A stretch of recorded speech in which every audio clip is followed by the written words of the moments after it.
आप सभी श्रोतागणों का एक बार फिर से स्वागत है मेरे चैनल रागनी सिंह में। आइए आज सुनते हैं मालती जोशी जी द्वारा रचित कहानी जिसका शीर्षक है प्रत्यावर्तन। तो चलिए शुरू करते हैं कहानी प्रत्यावर्तन। रिसेप्शन पर नाम देते हुए मन जरा कांपा जरूर था। एक बार सोचा भी कि कोई काल्पनिक नाम दे दूं, पर दूसरे ही क्षण वह विचार झटक दिया। यहाँ वैसे भी मुझे कौन जानता है।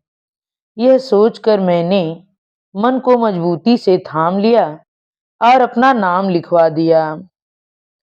क्लिनिक की लोकेशन ही उसके महंगे होने का आभास दे रही थी। भीतर की साज सज्जा देखकर तो यह साबित ही हो गया। जहाँ वेटिंग रूम लिखा था वह बकायदा एक हॉल था। कोई आधा दर्जन सोफे और दर्जन भर कुर्सियां करीने से लगी हुई थीं। बीच बीच में छोटी छोटी मेजें पड़ी थीं, जिन पर पत्रिकाएं करीने से सजी थीं। एक कोने में वाटर कूलर था, दूसरे कोने में टॉयलेट का दिशा निर्देश करती तख्ती थी। अपनी बारी का इंतजार करते हुए मैं एक सोफे में धंस गई और सामने पड़ी एक पत्रिका उठा ली। मेरी आंखें रंगीन पन्नों पर तैर रही थीं, पर मेरा दिमाग कहीं और था। मेरे यहाँ आने के औचित्य पर दिमाग बार बार सवाल कर रहा था। यदि मुझे आधा पौन घंटा और बैठना पड़ा तो शायद मैं भाग खड़ी होती, पर सौभाग्य से मेरा नाम जल्दी ही पुकारा गया। मिस अरुंधति शुक्ला। उस अजनबी वातावरण में अपना ही नाम इतना परिचित सा लगा कि क्षण भर तो मैं समझ ही नहीं पाई। फिर सकपकाई सी मैं उठी और मैंने देखा दर्जन भर आंखें मुझे घूर रही हैं। कांपते कदमों से और धड़कते हृदय से मैंने केबिन में प्रवेश किया। अब तक तो बाहर की भव्यता से ही मैं अभिभूत थी। भीतर विराजमान सौंदर्य को देखकर तो मैं ठगी सी रह गई। पैर वहीं जम गए। बैठिए। कानों में जैसे मधुर घंटियां बज उठी। किसी तरह अपने को समेटकर मैं सामने पड़ी कुर्सी पर बैठ गई। कहिए। फिर एक बार घंटियों का स्वर आया। उनकी आंखें भी मुझ पर टिकी हुई थीं। देखिए, संकोच मत कीजिए। ऐसे केसेस में आए दिन मुखातिब होती रहती हूँ। ऐसे केसेस से मतलब? कोई अनमैरिड महिला जब गायनोकोलॉजिस्ट के पास आती है तो ओ नो, मैं एकदम चिंकी। अब समझ में आया कि बाहर वे 2 दर्जन आंखें मुझे घूर क्यों रही थीं। मिस अरुंधति शुक्ला ने उनकी जिज्ञासा जगा दी थी। सॉरी, वैसी कोई बात नहीं है। मैं यहाँ पेशेंट की हैसियत से नहीं आई हूँ। दरअसल आपसे प्रश्न पूछने हैं। आप पत्रकार हैं? नहीं, हिंदी की प्रोफेसर हूँ मैं। फिर? उन्होंने प्रश्नार्थक नजरों से मुझे देखा। दरअसल मैं यह पूछना चाह रही हूँ कि आपकी शादी क्यों टूटी थी। उन्होंने घूर कर मेरी ओर देखा। मुझे डर हुआ कि वे कहीं आया को बुलाकर मुझे बाहर का रास्ता न दिखा दें। इसलिए मैंने तुरंत अपनी बात स्पष्ट करते हुए कहा, मैं जानती हूँ कि यह बहुत पर्सनल प्रश्न है और मैं आपको इसका उत्तर देने के लिए बाध्य नहीं कर सकती। फिर भी अगर आप मेरी जिज्ञासा शांत कर सकें तो बहुत कृपा होगी। कारण जान सकती हूँ? मेरे लिए वहां से प्रस्ताव आया है। अब उन्होंने मुझे ध्यान से देखा। मैंने कहा, इस समय मेरी उम्र 34 वर्ष है। इतना बड़ा जुआ खेलने से पहले जानना चाहती हूँ कि आप ये बाजी क्यों और कैसे हारी। मेरी बात सुनकर उनके चेहरे का तनाव कुछ कम हुआ। वे धीरे से हंसकर बोली, मैं इसे बाजी हारना नहीं कहती। It was a successful retreat. मैं कुछ समझी नहीं। उन्होंने समझाने की कोशिश भी नहीं की। बोली, देखिए, ये मेरे काम का समय है। बाहर बैठे पेशेंट अपनी बारी का इंतजार कर रहे हैं। आप अगर 2 बजे तक रुक सकती हैं, तो तफसील से बातें होंगी। तब तक आप चाहें तो थोड़ा घूम आएं या वेटिंग रूम में आराम करें।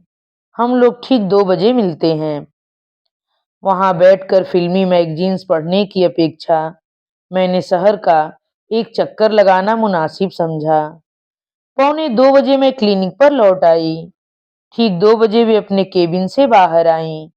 मुझे देखते ही उनके चेहरे पर मुस्कान तैर गई और वे बोली, चलें? उनकी कार में बैठकर हम लोग एक रेस्तरां में पहुंचे। टेबल शायद पहले ही बुक किया जा चुका था, क्योंकि हमें सीधे वहीं ले जाया गया। यह एकदम कोने वाली टेबल थी, जहां अपेक्षाकृत एकांत था। उन्होंने इत्मीनान से खाना ऑर्डर किया और फिर बोली, सॉरी, मैंने तुमसे बिना पूछे ही सब कुछ ऑर्डर कर दिया, क्योंकि मुझे लगा कि इस समय खाना हमारे लिए सेकेंडरी है, तो फौरन मुद्दे पर आया जाए। मैंने लक्ष्य किया कि वे बड़ी सहजता से आपसे तुम पर आ गई थीं, पर उनका व्यक्तित्व ऐसा था कि मैं उतनी बेतकल्लुफ नहीं हो सकती थी। सबसे पहले तो मैं एक प्रश्न पूछना चाहूंगी।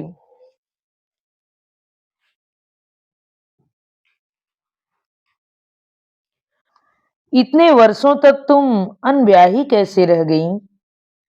Any specific reason? नहीं, कोई खास कारण नहीं। सीधी सी कहानी है। एमए में थी जब पिताजी अचानक चल बसे। दोनों भाई विदेश में थे। वे सब परिवार आए और रस्में निपटाकर लौट गए। यह तय हुआ कि एमए के बाद मेरी शादी कर दी जाएगी। फिर वे लोग माँ को ले जाएंगे। फिर माँ बारी बारी से दोनों भाइयों के पास रहा करेंगी। पैतृक मकान बेच दिया जाएगा। आधा पैसा मेरे नाम और आधा माँ के नाम पर फिक्स्ड डिपॉजिट में डाल दिया जाएगा। माँ के कानों में जब ये योजना की भनक पड़ी, तो वे एकदम बिफर गईं। उन्होंने साफ कह दिया कि न तो वे यह पुश्तैनी मकान बेचेंगी, न इस उम्र में विदेश जाएंगी। जितने दिन जीना है, इसी देहरी पर रहेंगी और यहीं प्राण छोड़ेंगी। भाई बेचारे पसोपेश में पड़ गए। मैंने उन्हें आश्वस्त किया कि मैं माँ के पास बनी रहूंगी, उनके रहते शादी नहीं करूंगी। इस बीच मेरी पीएचडी भी हो गई। मुझे गवर्नमेंट कॉलेज में नौकरी भी मिल गई। भाई लोग भी यथाशक्ति भेजते ही रहते हैं। जिंदगी ठीक ठाक गुजर रही थी, पर अचानक माँ को मेरी शादी की चिंता होने लगी है। कहती हैं, पता नहीं कितनी जिंदगी लिखा कर लाई हूँ। मेरे मरने के इंतजार में तो तुम बुढ़ा जाओगी। फिर तुमसे शादी कौन करेगा? इन लोगों से परिचय कैसे हुआ? अभी परिचय कहाँ हुआ है। माँ के सत्संग मंडल की एक आंटी उन लोगों से परिचित हैं। उन्होंने ही शायद मेरे बारे में बताया होगा, तो मिलने की इच्छा प्रकट की गई है। माँ तो एकदम उछल पड़ी थी, पर डायोर्स की बात सुनकर मैंने सोचा पहले थोड़ी छानबीन कर ली जाए, बाद में ऐसा न लगे कि इससे तो अनब्याही ही भली थी। तो छानबीन कहाँ से शुरू की जाए? मैं तो यही जानना चाहूंगी कि ये शादी क्यों टूटी, कौन सा पक्ष ज्यादा कसूरवार था। तब तक हमारा ऑर्डर आ गया था। जब तक बैरा खाना लगाता रहा, वे चुप बनी रहीं। उसके जाते ही बोली, कसूरवार कौन है, यह तो तुम तय करोगी। मैं तो सिर्फ अपनी बात कहूंगी। ये तो तुम हम लोगों के सरनेम से ही जान गई होंगी कि हमारी जातियां अलग हैं। आजकल तो ऐसी शादियां आम हो गई हैं। हाँ, फिर भी कुछ लोग हैं जो इन चीजों को महत्व देते हैं। हम दोनों के ही माँ बाप इस शादी के सख्त खिलाफ थे। अशोक के घर में तो मेरा घोर विरोध हो रहा था। मुझे गुमनाम धमकियां भी दी गईं। मेरा रिकॉर्ड भी खंगाला गया ताकि अगर कुछ सनसनीखेज हाथ लगे तो उसे मेरे खिलाफ प्रचारित किया जा सके। ऐसे खराब माहौल में मेरे भैया भाभी देवदूत की तरह सामने आए। भाई चट्टान की तरह मेरे साथ खड़े रहे। भाभी ने कहा, अगर सचमुच एक दूसरे से प्यार करते हो तो शादी कर लो। शुरू शुरू में थोड़ा हंगामा होगा, बाद में सब ठीक हो जाएगा। हाँ, अक्सर ऐसा होता भी है। साल 2 साल में माँ बाप पसीज जाते हैं और बच्चों को अपना लेते हैं। मैंने कहा, मेरे यहाँ तो ऐसा ही हुआ। साल भर बाद ही मम्मी डैडी ने मुझे घर बुलाना शुरू कर दिया था। पर अशोक के घर, खैर शादी का किस्सा सुनो। शादी हमने रजिस्टर्ड की, फिर मंदिर में भी फेरे लिए। भैया भाभी और हम लोगों के कुछ मित्र, बस इतने ही लोग उपस्थित थे। शादी के बाद भैया ने हमारे हाथ में गोवा के टिकट थमा दिए। बोले 8-10 दिन घूम आओ, तब तक यहाँ माहौल कुछ ठंडा हो जाएगा। वहां से लौटकर आप किसके यहाँ गईं? अपने या डॉक्टर साहब के? हमें पता था कि शादी के बाद दोनों ही घरों में हमारा प्रवेश वर्जित हो जाएगा, इसलिए हमने पहले ही एक फ्लैट बुक कर लिया था। हमारे लौटने तक भाभी ने उसे चकाचक तैयार कर दिया था। जरूरत की हर चीज मुहैया करा दी थी, इसलिए हमें आते ही नून तेल लकड़ी के चक्कर में नहीं पड़ना पड़ा।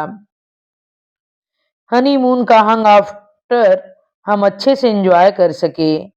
लंबी छुट्टी के बाद जिस दिन हम ज्वाइन करने वाले थे, सुबह सुबह अशोक ने अजीब प्रस्ताव रख दिया। बोले, चलो पहले चलकर मम्मी पापा का आशीर्वाद ले लेते हैं। मैं हैरान रह गई। कहा, वे लोग कितना नाराज हैं जानते हैं ना? तो क्या हुआ, माँ बाप तो नाराज होते ही रहते हैं। हमने नाराज किया है तो हम ही मना भी लेंगे। मेरा बिल्कुल मन नहीं था, और दाम्पत्य के शुरुआत में ही मैं किसी तरह की कड़वाहट नहीं घोलना चाहती थी, इसलिए धड़कते दिल से ही सही साथ चल दी। वे लोग लॉन में बैठकर सुबह की चाय पी रहे थे। हमने पापा जी के पैर छुए। वे प्रस्तर मूर्ति की तरह बैठे रहे। न उन्होंने आशीर्वाद दिया, न ही कुछ बोले। पर ये जैसे ही मम्मी के चरणों में झुके, उन्होंने खींचकर एक चाटा रसीद कर दिया। क्या बात करती हैं, सच कह रही हूँ। फिर मेरी ओर इशारा करके बोली, इस चुड़ैल के साथ यहाँ आने की तेरी हिम्मत कैसे हुई? और उसके बाद जिन शब्दों से उन्होंने मुझे नवाजा है, उनका तो मैं उच्चारण भी नहीं कर सकती। आज भी जब वह प्रसंग याद आता है, मेरे तन बदन में जैसे आग लग जाती है। अपमानित होकर लुटे पिटे से हम लौट आए। कितने ही दिनों तक हम एक दूसरे से आंख चुराते रहे।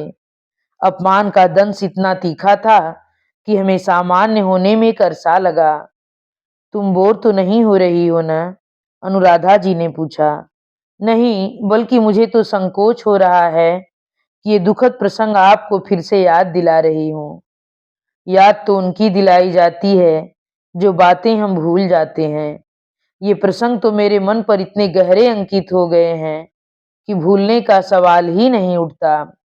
बमुश्किल तमाम मैं उस घटना से उबर पाई थी, पर अशोक शायद कभी उबर ही नहीं पाए। उनके लिए यह धक्का बहुत जबरदस्त था। माँ के बहुत लाडले थे, इसलिए उन्हें विश्वास था कि वे सहज ही उन्हें क्षमा कर देंगी। पर इस विश्वास को जबरदस्त आघात पहुंचा। उससे वे एकदम विचलित हो गए। एक नया ही रूप उनका सामने आया। विवाह के समय जो बागी तेवर उन्होंने दिखाए थे, उसके पुनः दर्शन कभी हुए ही नहीं। अब मेरे सामने जो व्यक्ति था, वह आत्मग्लानि से भरपूर, अपराध बोध से ग्रस्त इंसान था। बार बार कहते, मैंने मम्मी के अरमानों का कचरा कर दिया। उनका नाराज होना स्वाभाविक है। तीज त्योहार पर घर की याद से व्याकुल हो जाते। राखी पर भी सूरते रहते कि 3-3 बहनों के होते हुए भी मेरी कलाई सूनी है। संकोच के मारे मैं भी अपने भैया को राखी नहीं बांधती, ताकि उन्हें बुरा न लगे। साल भर बाद मेरे माता-पिता थोड़े पिघले और मेरा घर आना-जाना शुरू हो गया। पर निमंत्रणों के बावजूद ये कभी मेरे घर की देहरी नहीं चढ़े। कहते जिस दिन मेरे घर में तुम्हारा स्वागत होगा, तभी मैं तुम्हारे घर जाऊंगा। फिर एक दिन खबर आई कि पापा जी को कैंसर हो गया है। ये एकदम बेचैन हो उठे। मैंने कहा परेशान होने की क्या बात है, बेटे की हैसियत से न सही, डॉक्टर की हैसियत से चले जाओ, जो बन पड़े सेवा करो। पर उनकी हिम्मत नहीं पड़ी, पर बार बार बिसूरते रहे कि मैं ही पापा के इस कष्ट का कारण हूँ। इस तरह अपने साथ मुझे भी कटघरे में खड़ा कर दिया। हम लोग पापा जी के स्वास्थ्य को लेकर आशंकित तो थे ही, पर अंत इतना निकट होगा यह नहीं सोचा था।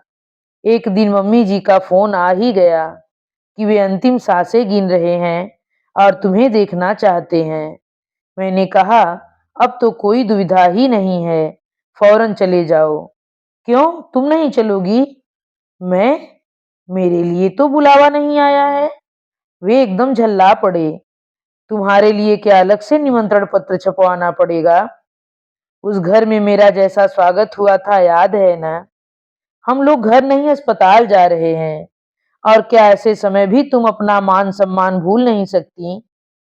बहस करना फिजूल था, बल्कि मुझे तो डर हो गया कि अगर इस बहसबाजी में पापा जी के प्राण पखेरु उड़ गए तो अशोक तो क्या, मैं भी अपने को माफ नहीं कर पाऊंगी। बेमन से ही सही मुझे साथ जाना ही पड़ा। इन्होंने हौले से कमरे के द्वार पर दस्तक दी। दरवाजा धीरे से खुला। उस हल्की सी फांक से मम्मी जी ने बेटे को देखा और हाथ बढ़ाकर अंक में भर लिया। बाहों में घेर कर वे उन्हें भीतर लिवा ले गईं। जाते समय धीरे से दरवाजा ठेल गईं। मैं पसोपेश में दरवाजे पर ही खड़ी रह गई। मुझे समझ में नहीं आ रहा था कि मुझे जानबूझकर अनदेखा किया गया है या उन्होंने मुझे देखा ही नहीं था। इसी कारण भीतर जाते संकोच हो रहा था। सोच रही थी कि अभी अशोक आएंगे और मुझे कमरे में लिवा जाएंगे। इसी आशा में द्वार पर खड़ी रही जब तक कि मेरे पैर जाम नहीं हो गए। फिर हार कर बरामदे में पड़ी बेंच पर बैठ गई। सोच रही थी कि अशोक या तो मुझे कमरे में ले जाएंगे या घर जाने के लिए कह दें। इस तरह मेरा तमाशा तो न बनाएं। कमरे में आवाजाही बराबर बनी हुई थी। उन लोगों में अशोक की बहनें भी होंगी, पर उन लोगों ने मेरी ओर देखा तक नहीं। बात करना तो खैर दूर की बात थी। जब सब कुछ बर्दाश्त के बाहर हो गया तो मैं उठ खड़ी हुई। गनीमत थी कि गाड़ी की चाबियां मेरे पास थीं। आते समय ये इतने नर्वस हो रहे थे कि ड्राइव करने की हिम्मत ही नहीं थी। मैं ही गाड़ी चलाकर लाई थी। घर आकर मैंने सामान समेटा और पापा के घर आ गई। आते समय एक चिट्ठी छोड़ आई थी। आज पक्का एहसास हो गया कि तुम मेरे कभी नहीं हो सकते। आज से मैंने तुम्हें आजाद किया। डाइवोर्स पेपर्स पर जब चाहो आकर साइन ले लेना। उन्होंने आपको मनाने की कोशिश नहीं की? नहीं, जिंदगी में उन्होंने एक ही बार हिम्मत दिखाई थी, जब घर वालों की मर्जी के खिलाफ शादी की थी। वह स्पार्क फिर कभी नजर नहीं आया। अब तो पिता की मृत्यु के लिए भी वे खुद को ही जिम्मेदार मान रहे हैं और शायद जिंदगी भर प्रायश्चित करते रहेंगे। कहानी खत्म हो गई थी और लंच भी। मेरा दिमाग एकदम सुन्न हो गया था और एक असहज मौन हम दोनों के बीच पसर गया था। बैरा प्लेटें उठाकर ले गया। फिंगर्स बाउल में हमारे हाथ भी धुल गए। फिर उन्होंने पूछा आइसक्रीम तो लोगी ना? और मेरे कुछ कहने से पहले ही ऑर्डर दे दिया। एक पर्सनल बात पूछूं? मैंने डरते डरते कहा। वे हंस दी। इतनी देर से हम क्या राजनीति पर चर्चा कर रहे थे? नहीं, यह बात जरा ज्यादा पर्सनल है।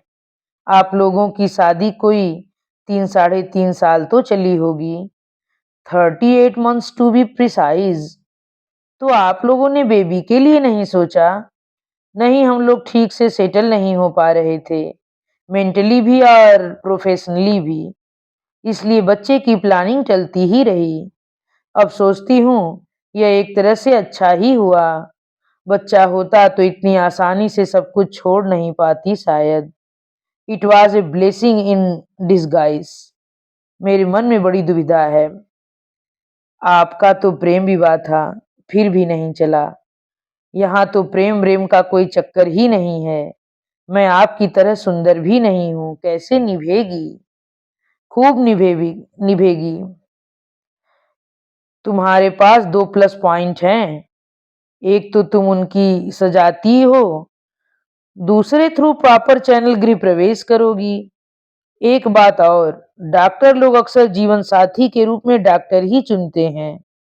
कहते हैं इससे आपसी समझ बनी रहती है। मुझ जैसी हिंदी वाली के साथ वे तालमेल कैसे बिठाएंगे? तुम्हारा सबसे बड़ा प्लस पॉइंट तो यही है कि तुम डॉक्टर नहीं हो। माता श्री की लेडी डॉक्टर्स के बारे में जो राय है, मैं माता श्री के बारे में नहीं सोच रही थी, बल्कि अब से तुम्हें माता जी के बारे में ही सोचना है, क्योंकि वे ही पूरे परिवार के लिए सोचती हैं। बाकी सबके दिमाग कुंद जो हो गए हैं। मानसिक रूप से ऐसा पंगु परिवार तुमने दूसरा नहीं देखा होगा। Any more questions? अब और क्या पूछूं? आपने तो मेरे सारे प्रश्नों पर ही प्रश्न चिन्ह लगा दिया है। अब आप ही बताइए, मुझे क्या निर्णय लेना चाहिए? It is your life baby, पर जो भी निर्णय लो सोच समझ कर लो। यह मत सोचो कि मैं तुम्हें बरगला रही हूँ या इसमें मेरा कोई स्वार्थ है। तुम इतनी दूर से चलकर मेरे पास आई, बड़े अपनेपन से, बड़े विश्वास के साथ तुमने मुझसे कुछ पूछा, तो सच बोलना मेरा फर्ज था। बेरा बिल लेकर आ गया था। टिप के साथ बिल की रकम अदा करते हुए वे उठ खड़ी हुई। चलें? तुम्हें कहाँ छोड़ना होगा? कार स्टार्ट करते हुए उन्होंने पूछा। वहीं जहां से चले थे। मतलब? उन्होंने प्रश्नार्थक नजरों से मेरी ओर देखा। हम दोनों की नजरें मिली और उन्हें जैसे सब कुछ समझ में आ गया। फिर एक हंसी का दौरा सा हम पर पड़ा और सारी धुंध छट गई। मन एकदम हल्का हो गया। इन्हीं अंतिम शब्दों के साथ यह सुंदर सी कहानी यहीं पर समाप्त होती है।